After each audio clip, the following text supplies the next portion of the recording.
हाँ तो भाई लोग नमस्कार, आदाब, गुड मॉर्निंग एवरीवन। जैसा कि आप सभी लोग जानते हो कि हमारे देश का जो विकास है, अगर देश का विकास करना है तो सबसे पहले वी हैव टू स्टार्ट अपने गांव से करना पड़ेगा। अपने गांव की सिचुएशन के बारे में बात करना पड़ेगा। और जैसा कि सर गांधी जी ने भी कहा था कि हमारे देश की जो आत्मा है, भारत की जो आत्मा है, गांव में बसती है। और हम लोग तो भाई सांसद, विधायक, मंत्री हैं नहीं कि हम लोग पार्लियामेंट में जाके हम लोग वहाँ पे डिबेट कर सकें, बात कर सकें, अपने एरिया की, अपने डिस्ट्रिक्ट की बात कर सकें, अपने स्टेट लेवल की तो बात नहीं कर सकते, लेकिन हम लोग अपने गांव की तो बात कर सकते हैं। तो हम आज बात करेंगे अपने गांव से। हमारे यूपी के मिर्जापुर जिले का एक छोटा सा गांव है और आज हम लोग बात करने वाले हैं इस क्या नाम है, गांव के बारे में। तो हमारे साथ जुड़ चुके हैं हमारे एडवोकेट सर करण कुमार और हमारे इस साइड हैं नीरज सर, जो कि इन्होंने बीटेक किया हुआ है। ये हमारे वकील साहब हैं। तो आज हम आज का जो डिस्कशन होगा, आज का जो चर्चा होगा, हमारे जनरली गांव के बारे में होगा कि गांव में किस तरीके से हमारे प्रधान जी ने क्या क्या काम किया है और क्या क्या सारे काम हैं, हम सब आपको दिखाने वाले हैं। उन सब देश मतलब गांव की पॉलिटिक्स के बारे में हम लोग आज बात करने वाले हैं। तो सबसे पहले सर नमस्कार आपका। कैसे हैं सर आप? बढ़िया हो, आप बताइए। एकदम। पहली बात तो मैं आपको धन्यवाद कहना चाहूँगा कि आपने कुछ चीज़ों का जिक्र हमसे पूछने के लिए, हमसे जानने के लिए कहा। और आपको इस बात से भी बहुत बहुत धन्यवाद ही करूँगा कि आपने भाई कुछ भी चीज़ों को देख के, इस गांव की चीज़ों को अपने विकसित के बारे में, या गांव की जो भी तकनीकी हैं, या जो भी गांव के कुछ इश्यूज हैं, प्रॉब्लम्स है, या गांव की तरक्की कैसे, गांव के विकास क्यों नहीं हो रहे, गांव की में कमियां क्या हैं, किसकी वजह से हमारा गांव समाज पीछे रह गया, या पीछे जाने का कारण क्या है, उस सब पे अगर हम लोग चर्चा करें तो ये काफ़ी बेहतर होगा। बाकी आप बताएं अपने बारे में। तो आपके मन में कैसे ख्याल आया कि आप इन सब चीज़ों के बारे में बता सकें? मेरे ख्याल में ये आया कि जैसे हम लोग अम्बेडकर साहब ऑलवेज हम लोग से कहते थे कि भाई शिक्षित बनो, संगठित बनो और संघर्ष करो। लेकिन हमारा समाज अगर इस टाइम पे देखते हैं तो हमारा समाज केवल शिक्षित तो बन रहा है, शिक्षित भी बन रहा है, संघर्ष भी कर रहा है, लेकिन उनके अंदर ये संगठन नहीं है। संगठन नाम की जो चीज़ है वो थोड़ा सा कहीं वीक नज़र आती है। तो हमने सोचा कि क्यों ना youth of this country, this is our responsibility to talk about our society, to talk about our social problem, village problem. क्योंकि हम कहीं दूर दराज हमें देश नहीं देखना है, हम सांसद विधायक नहीं है, ठीक है। तो हमें शुरुआत अपने एकदम प्राइमरी लेवल से करना होगा। तो हमने गांव से शुरू किया। हमने कहा कि गांव में सबसे पहले हम अपने नौजवान, जो हमारे जैसे आप जैसे लोग, सब पढ़े लिखे जितने भी लोग हैं, उनसे मुलाकात करेंगे, उनसे बातें करेंगे और उनसे क्या नाम है जानने की कोशिश करेंगे कि हम अपने गांव को कैसे, क्योंकि अगर गांव बेहतर होगा तो हमारा समाज बेहतर होगा, समाज बेहतर होगा तो हमारा ब्लॉक स्तर, जिला सब बेहतर होगा, इसलिए हमारा स्टेट बेहतर होगा, राज्य बेहतर होगा और देश हमारा साथ बेहतर होगा। तो यही मकसद था इस वीडियो, ये चीज़ करने का। बाकी आप बताएं, इस पहले आप गाँव के बारे में बताएं।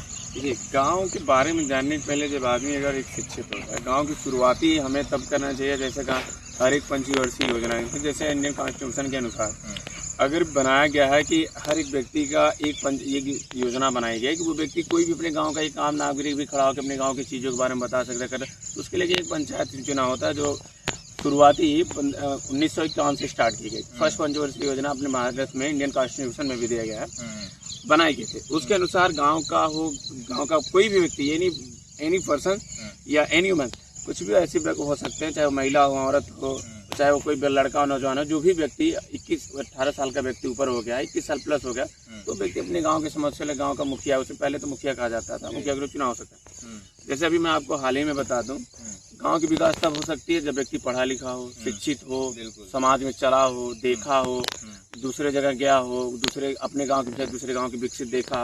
अगर वो व्यक्ति उस टाइप के लोग गांव के प्रधान मुखिया बनते हैं तो चीज़ों को और भी बेहतर बनाया जा सकता है। आपको क्या लगता है सर कि जिस तरीके से मतलब हमारे जो ग्राम प्रधान होता है, ग्राम प्रधान का किस स्तर तक का मतलब वो लेवल का होता है कि वो गांव को अगर चाहे विकसित करना चाहे तो क्या उसके पास they have power to change our village? देखिए, बिल्कुल होता है। जैसे जिस तरह हमारे इंडियन कॉन्स्टिट्यूशन लिखे हैं कि भारत का प्रथम नागरिक राष्ट्रपति माना जाता है, ठीक उसी प्रकार गांव का प्रथम नागरिक प्रधान माना जाता है। उसकी वाली तो प्रधान अपने 5 वर्ष के कार्यकाल में जो भी चीज़ें गांव में, ऐसा नहीं है कि वो अपने हिसाब से कुछ भी मनमानी ढंग से कर सकता है या कुछ भी कर सकता है, लेकिन हाँ, वो व्यक्ति गांव के विकसित के लिए गांव की संपत्ति पे, जो उसकी अचल संपत्ति को तो इधर उधर नहीं कर सकता है, लेकिन चल संपत्तियों जितनी हो गांव को एक अच्छे राह पे ले जा सकता है। जैसे उसका मेन मकसद क्या होना चाहिए, जैसे गांव को बढ़ा किस तरीके से सकता है, मैं आपको बता रहा हूँ। लेकिन जब व्यक्ति शिक्षित होता, जैसे पहली वरीयता उसे देना चाहिए कि गांव के जितने भी चौराहे हर एक पर एक लाइट होनी चाहिए, ताकि रास्ते में आते, क्योंकि गांव के व्यक्ति उतने शिक्षित नहीं, अनपढ़ नहीं होते हैं, चीजों को उतना देख नहीं सकते। दूसरा नंबर कि हर एक गांव में कुछ नहीं तो कम से कम एक शौचालय होना चाहिए, बिल्कुल होना चाहिए, जैसे कि गांव में खुला होता है, वातावरण गंदगी फैलती है, ऐसा जैसे तमाम डायबिटीज है ना, तमाम तरह की बीमारियां फैलती है। दूसरा नंबर कि गांव में हर एक गांव में एक लाइब्रेरी होना चाहिए जिसमें बच्चे निःशुल्क पढ़ें, लाइब्रेरी होना चाहिए। सही बात है। दूसरा नंबर कि हर एक गांव में अगर ऐसा हो सके तो गांव का जैसे आसपास गांव की प्रधान की जिम्मेदारी हर 5 वर्ष के साल में एक एम्बुलेंस की व्यवस्था रखी जाए, बिल्कुल शिक्षा के स्तर पे। अगर सर ये व्यवस्था जो आप बोल रहे हो ये अगर ग्राम प्रधान चाहे तो कर सकता है? बिल्कुल कर सकता है, क्योंकि उनको कर नहीं कर रहा है आपके यहाँ जैसे आपके गांव में ये फैसिलिटी नहीं है, क्योंकि देखिए लोगों को जानकारी नहीं होती इस बारे। हम जैसे कहते हैं किसी चीज में कि कुछ हादसा होता है ना, जानकारी नहीं है, ग्राम प्रधान या फिर ग्राम प्रधान को भी नहीं होता, गांव के लोगों को भी नहीं पता होता कि हमारे क्या, जैसे कहते हैं ना कि अपना ह्यूमन राइट्स होता है, तो ह्यूमन राइट्स के मुताबिक हर एक चीज संपत्ति हम सरकार से मांग सकते हैं, उनसे कर सकते हैं, कर सकते हैं, होता है ऐसा। आपको शहरों में देखने को मिला होगा, हर एक जगह ऐसा क्यों होता है? क्योंकि वहाँ के व्यक्ति वहाँ के शिक्षित है, यहाँ के व्यक्ति शिक्षित नहीं है, फंडिंग मिलता है उससे, गवर्नमेंट से फंडिंग मिलता है आपको, 5 साल में कार्यकाल में आपको सब चीज के लिए फंडिंग मिलता है। आपने अगर छोटा सा भी टुकड़ा इधर उधर करवा दिया, अगर आपने उसको कार्य दिखा दिया तो उसके लिए आपको फंडिंग मिलेगी, गवर्नमेंट से पैसे मिलते हैं, मतलब रिस्पॉन्सिबिलिटी है। चलिए ठीक है सर, आप पे आते हैं, हमारे साथ जुड़े हैं हमारे नीरज भैया जी, वो भी आपको बताएंगे। ये चीज़ें कहा जाता है कि youth is the future of this country, ठीक है, और जवान जो नौजवान है वही हमारे आने वाले कल के भविष्य हैं और वो चेंजेस ला सकते हैं, है ना। तो ये बताएं कि हम अपने गांव के लोगों को, अपने समाज के लोगों को, अपने समाज को जोड़ने के लिए हम गांव लेवल से स्तर से कैसे स्टार्ट कर सकते हैं, कैसे लोगों को यूनाइट कर सकते हैं, लड़कों को, जो लड़का आज के जो जनरेशन है, वो जनरेशन में जो रील, इंस्टा, व्हाट्सएप, फेसबुक पे जो इतना टाइम स्पेंड कर रहे हैं, तो उन्हें हम अपने एक सोसाइटी को एक पॉजिटिव सोसाइटी बनाने के लिए, एक अच्छा समाज बनाने के लिए हम उन्हें कैसे यूनाइट कर सकते हैं, क्या लगता है आपको? सबसे पहले मैं इस बारे में बताना चाहता हूँ आपसे कि जो हमारे गांव या फिर हमारे जो ब्लॉक या फिर हमारे एरिया के जो भी लड़के होते हैं ना, एजुकेट तो हो रहे हैं, पढ़ाई लिखाई अच्छे से कर रहे हैं, बट उनमें यूनिटी नहीं है। तो यूनिटी में उन सबको लाने के लिए हमें सबसे पहले क्या करना होगा कि हर एक गांव में क्या कहते हैं हफ्ते में एक मीटिंग रखनी होगी, जिसमें क्या कहते हैं सभी जो हमारे छोटे भी लड़के हैं और बड़े भी लड़के हैं, उनको ज़मीनी स्तर से उन्हें उनके अधिकारों को, उनके जो भी क्या कहते हैं सुविधाएं हैं, उनको इस बारे में उनको बताएं कि हाँ आप लोग पढ़ रहे हैं इस चीज़ को, तो आप ये सब भी जानें कि आपका अधिकार क्या है, आपको किस लेवल पे पढ़ना है, कैसे पढ़ना है, राइट्स क्या है, आपके कॉन्स्टिट्यूशन क्या है, अपने अधिकार को जानें और उसे समझें अच्छे तरीके से। आप जब इस तरीके से अपने अधिकार को समझेंगे तो आप जो निश्चित ही आप बेहतर कर पाएंगे। बिल्कुल सही बात है सर, एकदम सही बात है सर। हमारे डॉक्टर बाबा साहब भीमराव अम्बेडकर की बदौलत आप ये देखते हैं कि एजुकेशन को इतना लेवल तक पहुँचा, इतना आया कि मतलब हम लोग आज पढ़ लिख पा रहे हैं, सवाल भी कर पा रहे हैं, सांसद, विधायक, सांसद सब चीज़ बन रहे हैं हमारे समाज के। तो उन्होंने जो एक नारा दिया था सर कि be educated, organise and fight always, तो और जो उन्होंने शिक्षित बनो, संगठित बनो नारा के, इसका क्या मतलब होता है? आज हमारा समाज थोड़ा शिक्षित तो बन रहा है, हाँ, फिर उसके बाद बढ़ भी रहा है, मन भी रहा है, बहुत सारी चीज़ों फील्ड में वो काम कर रहा है, लेकिन वो जो संगठन जो जिस चीज़ की कमी हो पाई, यूनाइटेड नहीं हो पा रहा है, इसकी क्या कमी रह गई है? मतलब मैं आपको बताता हूँ इसकी कमी क्या रह गई। जैसे हमारे समाज में लोग संगठित होते हैं, शिक्षित भी हो रहे हैं, संघर्ष भी कर रहे हैं, लेकिन उनके संगठित होने का तरीका गलत है, संघर्ष करने का तरीका गलत है, शिक्षित होने का तरीका ठीक कहते हैं। इसमें कुछ लोग ऐसे भी हैं जैसे जो आधा अधूरा ज्ञान लेके सारी प्रवृत्ति को सोचते हैं कि यूं ही संभाल लें। पहली बात तो जितने लोग संगठित होने के, जैसे जो कॉमन सी बात यह है कि जितने लोग आजकल के जो नवयुवक टाइप के व्यक्ति हो रहे हैं वो नेता हो रहे हैं, जो उनसे सीनियर टाइप के नेता हैं। पहली बात तो बाबा साहब ने जिस कॉन्स्टिट्यूशन को बनाया था, पहली बात तो उस कॉन्स्टिट्यूशन का उन्हें पूर्ण रूप से ज्ञान नहीं है, सही बात है, फर्स्ट बात। दूसरी बात कि बाबा साहब ने ये बात कही थी कि पढ़े लिखे लोगों को तो अनपढ़े लोगों को तो समझाया जा सकता है, पढ़े लिखे लोगों को नहीं समझाया जा सकता। क्यों? क्योंकि वो छोटी छोटी बातों पर वो खुद को इतना मनोबल समझते हैं कि हम इसके काबिल हो गए, असल में वो होते नहीं। और व्यक्ति को मनोबल तब बढ़ सकता है जैसे छोटे, हम कह रहे हैं गाँव के ज़्यादातर व्यक्ति जब आप लेके जाएंगे तो वो अनपढ़ होते हैं। अनपढ़ मतलब कहने का ये नहीं कि वो बुद्धि नहीं समझते, उन्होंने व्यक्ति वैसे हम रास्ते बताएंगे जिस पर उन्होंने कभी चला ही नहीं, तो उन्हें चलने में थोड़ी तकलीफें होंगी। बाबा साहब ने इतनी ज़्यादा परेशानियों को झेला कि उन्होंने बार बार लोगों के पास गए, बार बार समझाया कि इस चीज़ को पढ़ो पढ़ो पढ़ो। हम आप क्या हैं, हमारे नहीं क्या एक दो बार किसी को समझा नहीं समझा होंगे छोड़ देते हैं, तो सर व्यक्ति का मनोबल गिर जाता है। सर वही तो मेरा सवाल है, सवाल मेरा यही है कि ये जो चीज़ें हो रही हैं कि ये जो चीज़ें हो रही हैं, आप जो बोल रहे हैं सही बात हो रही है, सही कह रहे हैं, ये चीज़ नहीं हो रही, तो कैसे क्या कहाँ कमी रह गई कि हम यूनाइट नहीं हो पा रहे हैं हम अपने समाज को। जैसे हम एससी की बात करें, एससी में इतनी सारी तमाम जातियाँ हैं। अम्बेडकर साहब इतना साल तक संघर्ष किया, पढ़ा लिखा, हाँ पढ़ लिख के संविधान बनाया। संविधान में इतना उन्होंने लिखा कि एनिमेशन ऑफ कास्ट लिखा कि जाति को हमें, बांस को हमें नहीं काटना है ऊपर से, हमें बांस के जड़ को फिर ख़त्म करके काट के निकालना है। और जातिवाद को हमेशा जब तक जिंदा रहें तब तक जातिवाद के खिलाफ वो लड़ते रहे, संघर्ष करते रहे। जातिवाद को अगर होते तो समाप्त ही कर देते हैं, लेकिन उन्होंने इतना प्रयास किया, एक अकेले इंसान पढ़ लिख के इतना प्रयास करने के बाद हमें ये जो फ्रीडम मिला है, हमें आज़ादी मिली, हमें डिस्क्रिमिनेशन से बचने की आज़ादी मिली। अब पहले तो वो चीज़ें होती थी, अब नहीं होता, एटलीस्ट अब तो ठीक हो रहा है सब चीज़ें। लेकिन क्या हमारी ये रिस्पॉन्सिबिलिटी नहीं होती कि हम अपने समाज में जो बुराइयां हैं, जो दूर के करके गए वो तो करके गए, तो क्या हम केवल झंडा लेके केवल उनके नारा या माल्यार्पण भर करना हमारे लिए पर्याप्त है, या फिर उनके विचारों को आगे बढ़ाना भी उतना ही जरूरी है जितना उनको उनकी जयंती मनाना? उनके विचार उतना जरूरी है जितना कि अपनी लाइफ को आदमी ऊपर की तेज बढ़ा रहा है, उतना ही जरूरी है। ठीक, अगर हम अपने लाइफ को दिन पर दिन बेहतर बनाने चले जा रहे हैं, हम देखते हैं कि दिन पर दिन हमारे शरीर, हमारे कपड़ों में कमियां क्या होती हैं, और ठीक उसी तरह उनके विचारों को भी अगर देखेंगे तो आपके अंदर जो उस चीज़ के पहले मैल है वो दिन पर दिन निखरता जाएगा और आप एक अच्छे बेहतर इंसान बन दें। ये तब होगा जब आप समाज से हट के सोचेंगे। पहली बात, आप अपनी जाति की ओर रहता नहीं देंगे, आप किसी भी जाति से। दूसरी बात, आप अपनी जाति को बढ़ावा देने के लिए किसी दूसरी जाति को नीचा नहीं दिखाएंगे। बिल्कुल सही बात। पहली तीसरी बात, आप अगर आप किसी संप्रदाय धर्म से संबंध रखते हैं तो अपने धर्म को बढ़ाने के लिए आप किसी धर्म को नीचा नहीं कर सकते। Because our country is secular country. ठीक। और दूसरी बात कि जैसे आप ज्यादा शिक्षित हैं तो किसी व्यक्ति को आप दूसरे व्यक्ति को अपने साथ शिक्षित कमजोर नहीं। तब होगा शिक्षित तो हो गए आप, संघर्ष भी आप करें, लेकिन संगठित न होने का कारण सबसे यही। आज हमारे देश बाबा साहब इतने पढ़े लिखे थे, अगर वो चाहते तो खुद की आज़ादी बहुत अच्छे ढंग से दे, लेकिन पूरे कॉन्स्टिट्यूशन में आप देख लीजिए, वो उन्होंने किसी एक व्यक्ति के लिए किसी के खिलाफ नहीं लिखा कि आप जाति में हैं, किसी मजहब के खिलाफ, किसी धर्म के खिलाफ, किसी व्यक्ति के खिलाफ नहीं, क्योंकि उन्होंने मानवता का साथ, उनके निगाम के लिए एक भी व्यक्ति थी कि मानवता। बिल्कुल सही बात है भाई। यो उन्होंने कहीं भी डिस्क्रिमिनेशन है, ये अलग बात है, डिबेट चलती है रिजर्वेशन को लेकर। उस रिजर्वेशन के टॉपिक पे हम लोग किसी और दिन आपको डिबेट में कर लेंगे हम लोग। Reservation is the part of, we believe that reservation is the part of affirmative action. It's not that कि हम किसी के हक को, किसी अधिकार को छीन के हम अपना हमें दिया जा रहा है, बल्कि इट मीन्स दैट कि सर जो समाज, जो पीढ़ी, जो सदियों से जो इतना अपमान, जिसे शिक्षा से दूर रखा गया, पानी से दूर रखा गया, जिसे क्या नाम है मंदिर में जाने के लिए आस्था से हर चीज़ों से दूर रखा गया, उस समाज को एक थोड़ा सा पॉजिटिव एक कॉन्स्टिट्यूशनल सपोर्ट देने के लिए, मतलब हम उन्हें एक थोड़ा कॉन्स्टिट्यूशन सपोर्ट दिया जाता है। दैट्स नॉट मीनिंग कि हम किसी के हक अधिकार को लेकर, दैट्स उस टॉपिक पर हम लोग किसी और बनाएंगे सर। और टॉपिक इज दैट, हम हमारे साथ नीरज सर भी हैं, उससे भी हम बात कर लेते हैं। सर ये बताएं आप कि हम मानते हैं कि सर एजुकेशन, नेल्सन मंडेला जी ने कहा था कि education is the one of the most important things that can use, we can change our society, we can change our village, everything that we can change our condition.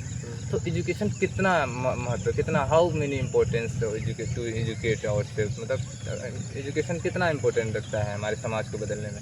Education हमारे समाज के लिए इतना important जितना कि एक इंसान के लिए उसको जीने के लिए उसको हवा की आवश्यकता होती है, उसी प्रकार एजुकेशन है। अगर आप शिक्षित नहीं हैं तो आप समाज में एक क्या कहते हैं, एक मतलब बेहतर समाज नहीं बना सकते, बेहतर समाज नहीं बना सकते हैं आप, क्या कहते हैं, आप समाज में एक तरीके से बोझ बन कर रह जाए। लेकिन अगर आप क्या कहते हैं एजुकेशन, आप शिक्षित हैं, संगठित हैं, अपने समाज को जागरूक कर रहे हैं, यही बात है तो वो क्या कहते हैं अब अपने समाज को एक नेक्स्ट लेवल पे आप ले जा सकते हैं। यही बात है कि डॉक्टर अम्बेडकर साहब ने कहा था कि शिक्षा उस श्रेणी का दूध है जो जितना पिएगा उतना पिएगा। और उन्होंने एक बात पे सबसे बड़ा बल दिया था कि भाई एजुकेशन ही एक ऐसी चीज़ है जो समाज में असमानता को ख़त्म कर सकता है, समाज में गरीबी को दूर कर सकता है, समाज में अस्पृश्यता को ख़त्म कर सकता है, अनइक्वलिटी को समाप्त कर सकता है।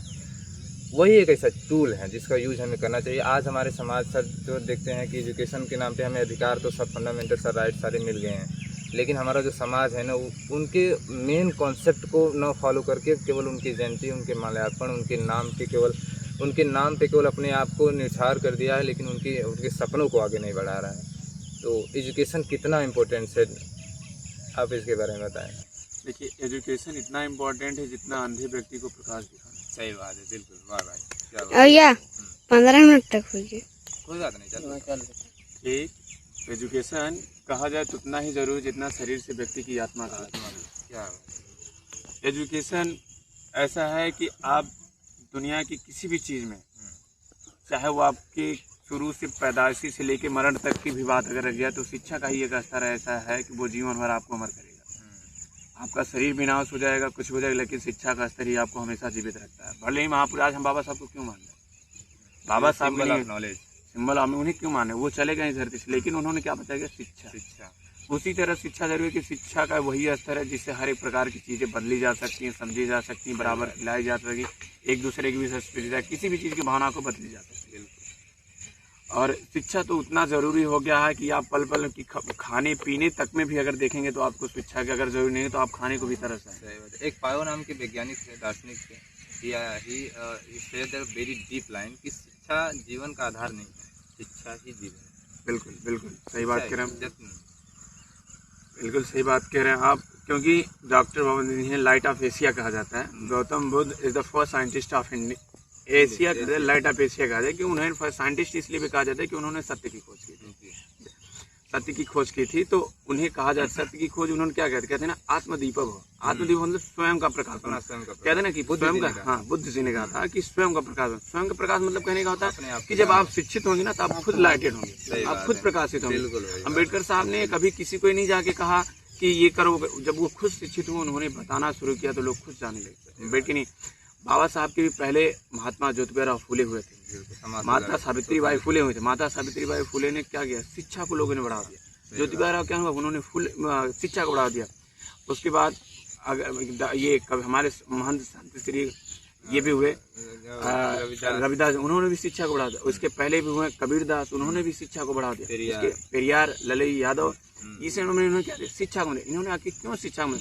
क्योंकि उन्होंने पता है कि शिक्षा का ही है, एक ऐसी चीज है, शिक्षा ही एक ऐसा स्तर है कि व्यक्ति को किसी अंधकार से प्रकाश की ओर ले जाएगा। और व्यक्ति जब अंधकार से प्रकाश की ओर जाएगा तो उसे सब कुछ दिखाई देगा कि कहाँ गलत है, कहाँ सही है। ये होता है शिक्षा का मतलब। Very good, you understand that यार गाइस। देखो सच बात कहा है आप लोगों ने। देखिए ज़्यादा हम लोग तो जितना हो सका है उतना चीज़ें हम लोग बताने का प्रयास कर रहे हैं। ये इस वीडियो का मकसद केवल आप लोगों को, हम ये नहीं कह रहे हैं कि आप कमज़ोर हो, आप नहीं जानते, आप पढ़े लिखे नहीं हो। सर हम ये भी नहीं मानते आप हम लोगों से कहीं ज़्यादा पढ़े लिखे हो, कहीं ज़्यादा समझदार हो। बस जागरूकता की ज़रूरत है, उस जागरूकता के लिए हम लोग ये वीडियो बना रहे हैं। और सही बात कहा जाए कि देखो भाई, एजुकेशन यही एक ऐसी चीज़ है जो हमको, आपको, समाज को बदलने की क्षमता रखता है। क्योंकि जब आप एजुकेट होते हो, जब आप पढ़ लिख लेते हो, तो आपके अंदर तर्क करने की क्षमता आती है, आपके अंदर सवाल करने की क्षमता आती है। आप कोई भी चीज़ को, कोई इंसान, कोई बड़ा है कोई छोटा है, डजंट मैटर कि someone is big and he says that कि I this is right, this is, you can't believe that because you believe that you thinks about your own mind. And Socrates, you know, sir, Socrates always say that he say that कि education it means that कि not कि हम मतलब पढ़े लिखेंगे, degree ले लेंगे, बड़ी चीज़ें वो सब प्राप्त कर लेंगे. Education means that when we understand that what is right and what is wrong in our society, in our village, in our country, हमारे कल्चर, जो भी चीज़ें हैं समाज में, जो पारंपरिक तौर पे जो चीज़ें हैं चली आ रही हैं, उस चीज़ पे तार्किक सवाल करना कि कौन चीज़ें सही है, कोई चीज़ें गलत है. जो सही है उसे एक्सेप्ट करो, जो गलत है उसका विरोध करो. जैसे सती प्रथा था सर, गलत था, लोग मानते थे, लेकिन उसमें उन्होंने साइंटिफिक तरीके से उसे सिद्ध किया, है ना, उसे सिद्ध किया को गलत है, तो जो गलत है उसे हम एक्सेप्ट नहीं करेंगे भाई. एजुकेशन का मतलब ये होता है कि आप समझो, और जब आप शिक्षित होते हो तो आप जानते हो, आप जब समझते हो तो तर्क करते हो, सवाल करते हो, न केवल अपने ऊपर बल्कि समाज के किसी भी इंसान के ऊपर, किसी भी इंसान के, उसके जाति के चलते, उसके धर्म के चलते, उसके मजहब के चलते, उसके कपड़े पहनने के चलते, उसके किसी भी स्टाइल के चलते, आप उसके साथ अगर किसी प्रकार का डिस्क्रिमिनेशन होता है तो you talk about that person. आप, ये होता है एजुकेशन का मतलब कि आप उसके बारे में बात करोगे, आप समझोगे कि क्या सही है क्या गलत है.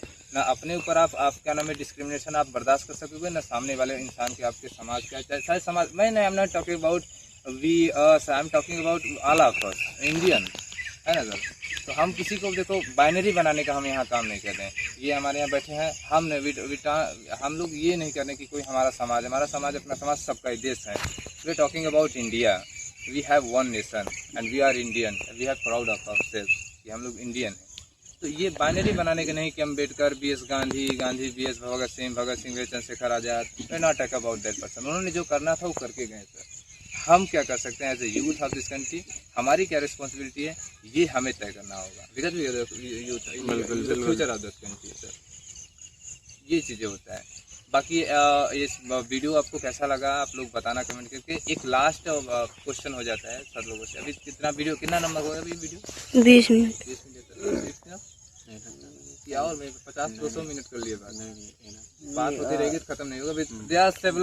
देखो कई सारे भाई साहब टॉपिक बहुत बड़ा है, देखो लंबा वीडियो नहीं बनाना चाहते, बस अप्रोक्स 20 मिनट का होना चाहिए। तो हम लोग बस यही टॉपिक बात कर रहे हैं। और लास्ट बस थोड़ा सा बात नहीं चालू कर भाई, चलिए इसमें चालू है। तो लास्ट बस एक सवाल होगा। हमारे दोनों क्या नाम है, क्या बोल सकते हैं, दोनों कैंडिडेट से नहीं, दोनों एजुकेटर से, हमारे दोनों एजुकेटर से हमारे लास्ट सवाल होंगे। सो आप लोग को सर 1 मिनट आप लोग को समय दिया जाएगा। Only you have 1 minute, 1 minute में आप लोग को सवाल का जवाब देना होगा, ठीक है?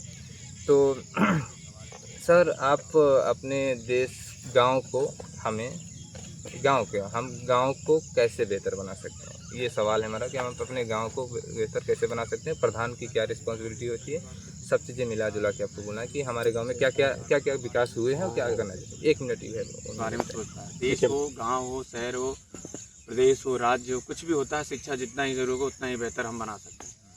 तो अगर हम शिक्षित होंगे तो जब कहीं दूसरे जगह जाते हैं तो देखते हैं कि वहाँ पे क्या है क्या नहीं। तो हमारे कहने का मतलब अगर गांव का प्रथम नागरिक अगर मेरे ख्याल से एक शिक्षित व्यक्ति हो तो उसका सर्वप्रथम होना चाहिए कि गांव की हर एक चौराहे पे वो लाइट लगाए। दूसरी बात, गांव में हर एक शौचालय बनाए, गांव में हर एक एम्बुलेंस की सुविधा करे, गांव में एक लाइट और क्या बोलते हैं लाइब्रेरी की व्यवस्था कराए। और ये देखिए गांव में हर एक गांव में एक स्कूल होना चाहिए। बिल्कुल सबसे पहली था गांव के एक स्कूल के बच्चों की, वहीं से लड़कों का भविष्य। और हर हफ्ते के दिन गांव के उन व्यक्तियों से बुला के उनके विचार लिए जाए बच्चे उस स्कूल में पढ़ने आते, बच्चे लोग, क्योंकि गांव के स्कूलों में ज्यादातर बच्चे जिनके पास किसी भी जाति धर्म के जिनके पास पैसे नहीं है वो भी सरकारी में पढ़ने आते हैं, या तो जैसे वो समाज है जो अपने आर्थिक स्थिति से कमजोर है वही व्यक्ति उसको उसमें पढ़ने आते हैं। तो गांव में हर एक व्यक्ति को सप्ताह के एक दिन में मीटिंग रखना चाहिए कि गांव के व्यक्ति उनके आए, उनके बच्चे क्यों नहीं, उनकी समस्या जाने।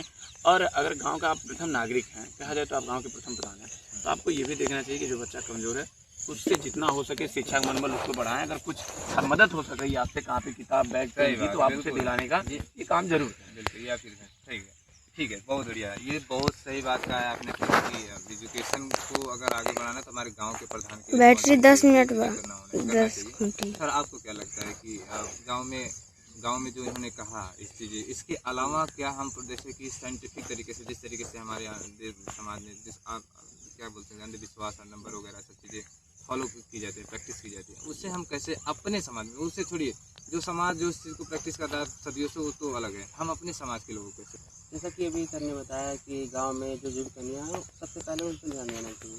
आई एग्री विद दैट। बट इसके अलावा भी प्रधान, जैसे हमारे हर एक गांव में प्रधान होता है, ठीक है, और मुखिया भी होता है। तो क्या कहते हैं हमारे गांव के एग्री विद दैट।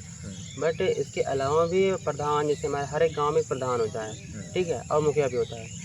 तो क्या कहते हैं हमारे गांव के जितने भी यूथ हैं, छोटे बच्चे हैं ना, तो उन सभी से क्या प्रधान से मिल के और हर एक क्या कहते हैं गांव में लगभग 50-50 10-10 की एक क्या कहते हैं टीम कह सकते हैं कि हर एक गांव में क्या कहते हैं 4-5 क्या कहते हैं एक लीडर बनाना चाहिए। जैसे हम लोग यहाँ पे बात कर रहे हैं ना, वैसे हफ्ते में क्या कहते हैं जो टीम आप बनाएंगे प्रधान के द्वारा जो चुने जाएंगे, ठीक है, तो वो सब क्या कहते हैं हफ्ते में एक बार, जैसे हम लोग यहाँ पे बैठ के टीम में बात कर रहे हैं और अपने गांव या सोसाइटी के बारे में बात कर रहे हैं कि कैसे हम अपने गांव को ग्रोथ कर सकते हैं हम ज़मीनी स्तर से।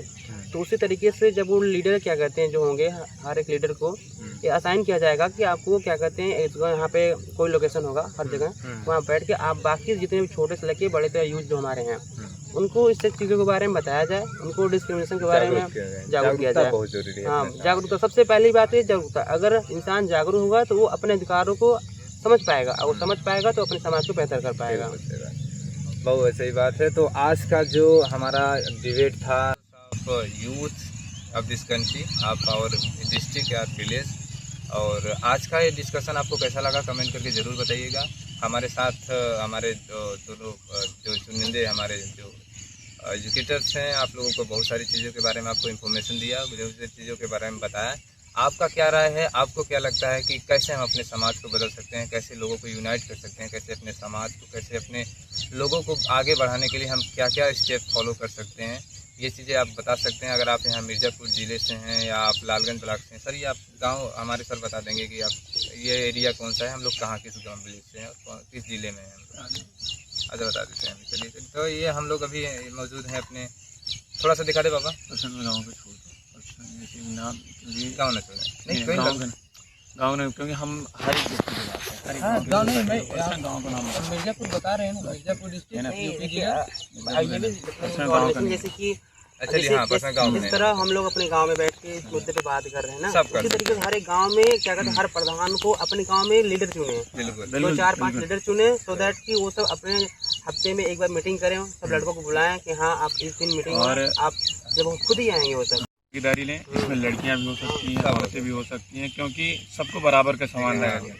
तो इसलिए हम कभी किसी को पीछे नहीं कह सकते, और हम जरूरत नहीं कि हम जरूरत से ज्यादा आगे नहीं। बिल्कुल सही बात। गांव के हम एक बूढ़े आदमी से भी सलाह ले सकते हैं, एक जवान आदमी से भी सलाह ले सकते हैं, एक शिक्षित से भी सलाह ले सकते हैं, एक अनपढ़ से भी सलाह ले सकते हैं, एक बच्चे से भी सलाह ले सकते हैं, और एक आदमी से भी सलाह ले सकते हैं, एक महिला से भी हम सलाह ले सकते हैं, एक बच्ची से भी सलाह ले सकते हैं, एक दादी से सलाह ले सकते हैं, तो एक बहन से भी सलाह ले सकते हैं। क्योंकि गांव की तरक्की में हम सबका हाथ, सबका साथ, सबका जैसा कि सर मोदी, जैसा कि मोदी जी भी कहा करते हैं, सबका साथ, सबका विश्वास, सबका सम्मान, सबका साथ, सबका सम्मान, सबका विश्वास, और हमारे गांव का विकास। Thank you so much for watching this video guys. आपको कैसा लगा है कमेंट करके बताइए। भूलिएगा मत, जाइएगा मत, कहीं भी जाइएगा मत, देखते रहिएगा हमारा विकराल, नॉट विकराल हमारा सोसाइटी है। हमारे हम लोग थोड़ा सा फनी वे में बातें को बोल देते हैं। That's not means we are not educator, but we are talking about, we are feeling that's like हमारे थोड़ा बहुत अनुभव है। बाकी आप लोग तो पढ़े लिखे हो, शिक्षित रहिए हो, आप लोग संगठित रहिए हो, बाकी आप लोग मस्त रहो, घूमते करते रहो और एंजॉय करते रहो। और बाकी हमारे चैनल को फॉलो भी मत करो और लाइक भी मत करो, बस डाउनलोड कर लो, बस इतना ही कहेंगे भाई। Thank you so much for watching, have a nice day, have a good day भाई। Thank you so much. आप भी सब कुछ बोला, अरे बोलिए जरा कुछ बोलिए। अगर आप लोग और भी कुछ सुझाव देना है तो हमें लाइक कमेंट से के माध्यम से दे सकते हैं, ताकि हम लोग उस पर भी चर्चा कर सकें। अगर आप जुड़ना चाहो तो आ सकते हो भाई, हम लोग बिल्कुल नहीं जोड़ेंगे आप लोग को। आप लोग और आप में जैसा कि आप सब हमारा इस वीडियो को जब देखेंगे तो आपको थोड़ा फनी टाइप का लगेगा, लेकिन जो हमारा लोग का मुद्दा है बहुत अच्छे मुद्दे पे हम लोग बात किए हैं। और नेक्स्ट वीडियो में आपको किस मुद्दे पे आपको वीडियो देखना है आप जरूर कमेंट करके जरूर, और नेक्स्ट वीडियो में आपको किस मुद्दे पे आपको वीडियो देखना है आप जरूर कमेंट करके जरूर बताइएगा। Thank you so much, bye bye, take care, love you.